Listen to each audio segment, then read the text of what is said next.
In MCQ 3, this question is quite heavy on the whole QA concept on testing of anions, cations, as well as gases. So we are looking for the testing of ammonia gas. So with regards to ammonia gas testing, alright, everyone should know that we will start off by using a piece of your moist red litmus paper. Right, that moist red litmus paper itself, upon coming into contact with the ammonia gas, it will actually cause it to go into a blue coloration. So just writing it out, we need a piece of moist red litmus paper. So the second gas that we are testing over here is going to be chlorine. So chlorine is going to be slightly a little bit longer because there's going to be a 3-part changing process here. So firstly, alright, it's the same thing. We're going to be using a piece of litmus paper.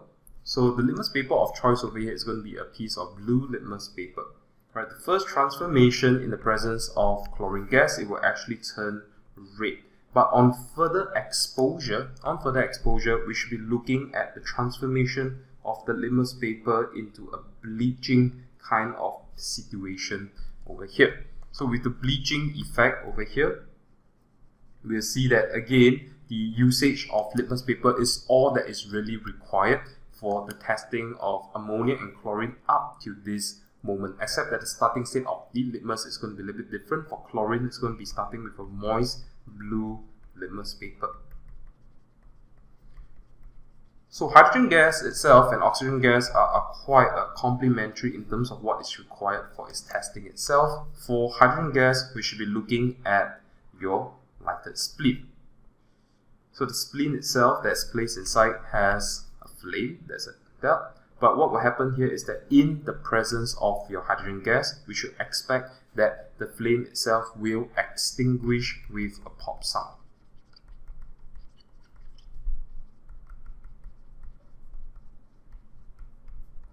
Right, so the usage here is a lighted spleen.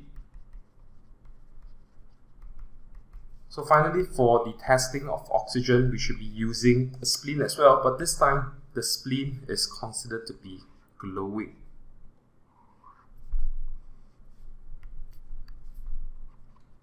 Alright, so this glowing spleen, in the presence of oxygen, it will actually rekindle. So this is using a glowing spleen. So largely for these 4 gases, we have used litmus paper of various different color, as well as spleen that's either lighted or glowing. In this case here, to detect for hydrogen as well as oxygen. So we're looking for the minimum number of items from the table above to identify the gases. A red litmus paper, a blue litmus paper. The red litmus will be for ammonia, blue litmus paper will be for chlorine.